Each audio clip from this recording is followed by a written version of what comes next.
நாடாளுமன்றத்தில் Malaysia America இடையிலான ART வர்த்தக ஒப்பந்தம் குறித்து முதலீடு வர்த்தகம் மற்றும் தொழில்துறை அமைச்சர் டதஸ்ரீ தெங்கு ஜப்ருல் அப்துல் அசீஸ் விளக்கமளித்த போது எதிர்க்கட்சி நாடாளுமன்ற உறுப்பினர்கள் கூச்சலிட்டு டதஸ்ரீ தெங்கு ஜப்ருல் அரசு ஊழியர்களை பொம்மையாக பயன்படுத்துவதாக ஆர்ப்பரித்தனர். இது அரசு ஊழியர்களின் சேவையை இழிவுபடுத்துவதால் எதிர்க்கட்சி நாடாளுமன்ற உறுப்பினர்களுக்கு சபாநாயகர் தான்ஸ்ரீ ஜொஹாரி அப்துல் எச்சரிக்கை விடுத்தார்.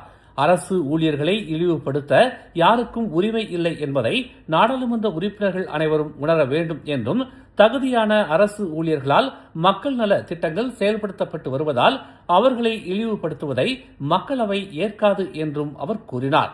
மலேசியா அமெரிக்கா இடையிலான ART வர்த்தக ஒப்பந்தத்தின் சாராம்சங்களை அரசு ஊழியர்கள் முழுமையாக ஆய்வு செய்யாமல் மெத்தனமாக இருந்ததால் அரசாங்கமும் ஒப்பந்தத்தை ஏற்றுக்கொண்டு கையெழுத்திட்டிருப்பதாக பரிகாத்தானின் நாடாளுமன்ற உறுப்பினர் வான் அமாட் ஃபைசால் குற்றச்சாட்டை முன்வைத்தார். அவருடன் பரிகாத்தானின் டத்தோ ரோசல் வாஹித், டத்தோ வான் சைஃபுல் வான்ஜான், டத்தோ அவாங் ஹஷீம் ஆகிய பரிகாத்தான் நாடாளுமன்ற உறுப்பினர்கள் அமைச்சரவையின் அரசு ஊழியர்களின் சேவையில் குறை இருப்பதாகவும் அவர்கள் தகுதியற்றவர்கள் எனும்படியான கருத்துக்களையும் வெளியிட்டு கூச்சலிட்டனர். அரசு ஊழியர்களை எதிர்க்கட்சியினர் இழிவுபடுத்தி விட்டதாக பக்காத்தானின் சரட்ஜான் ஜொஹான், முகமது சானி ஹம்சான் ஆகிய நாடாளுமன்ற உறுப்பினர்கள் வான் அமாட் ஃபைசால் எல்லை மீறி பேசுகிறார் என்று குறிப்பிட்டனர்.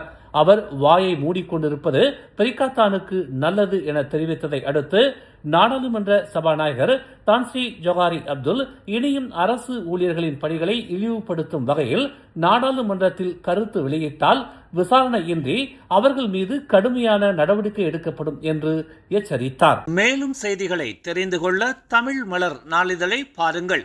உடனுக்குடன் செய்திகளை தெரிந்து கொள்ள தமிழ் மலர் இணையதளம், தமிழ் மலர் செயலி மற்றும் மலர் டிவி யூடியூப் சேனலை வலம் வாருங்கள்.